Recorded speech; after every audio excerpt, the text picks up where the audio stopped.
and he is and his little group of merry band of followers, such as you here today. They had a vision for this place, and they approached the city of Pittsfield and mayor at the time, Donald Butler, and the city council to buy this entire parcel for about $10,000. Nice. So that was great. And then in 1973, they finally got around to developing a plan and a little,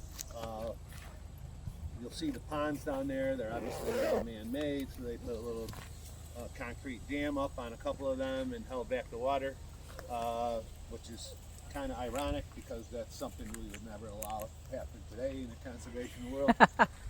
So here we are. And so you got a couple ponds down there. They, there used to be a campus setting similar to the structures that are up here down at the pond. And in like 2002, the airport needed to expand their runway. As you see over here, they expand the safety net. Believe it or not, 737 can land on this thing, and some of them every once in a while do. But most of the time, it's it's a corporate jet from either General Dynamics or a lot of folks that are being entertained down at Canyon Ranch and some of the other high-end resorts. They get shuttled in and out here because they have to get places fast, I guess. So that's that. But during that process of expanding that, we kind of lost our entry road. We had to change the campus to up here in the upland, and they had to make a 2-to-1 land swap. And so the land swap is all of this land over here that's held in conservancy.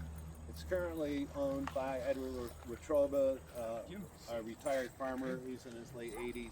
And when he passes away, he has life tenancy to the property. Once he passes away, it'll become part of Wild Acres. So Wild Acres is going to get even bigger, Jim. Yeah, it is. That's awesome. Yeah, but and so more recently, after this little expansion, we community development money. You're all familiar with that within Massachusetts. That's our pipeline for park maintenance here in Pittsfield. So we created a little bit better walking trail in there.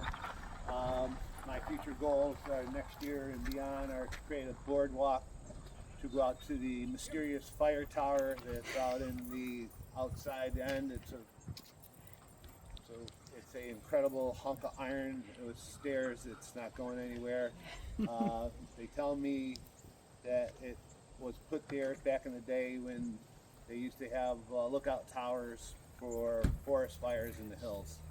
And I can even remember as a younger man, there used to be several, lookout towers on top of the hills. They're all those things are all gone now, but I'm sure some of us can remember those.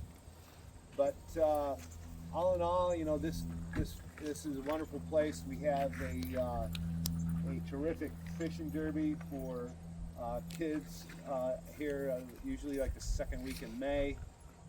So we usually get like 200 kids up here. Wow. And we have some wonderful financial partners that help us get the fish, and there's some food trucks are up here serving breakfast and egg sandwiches, and we buy a few fishing poles. We'll share that information.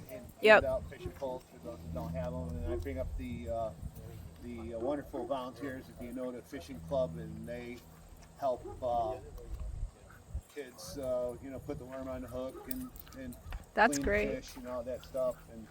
And there's a lot of parents today who don't never saw it, don't know anything about it, so it's really great. It's just a great learning experience for the day. And so that's our tradition here. That the fishing derby. The fishing derby was started like in 1975.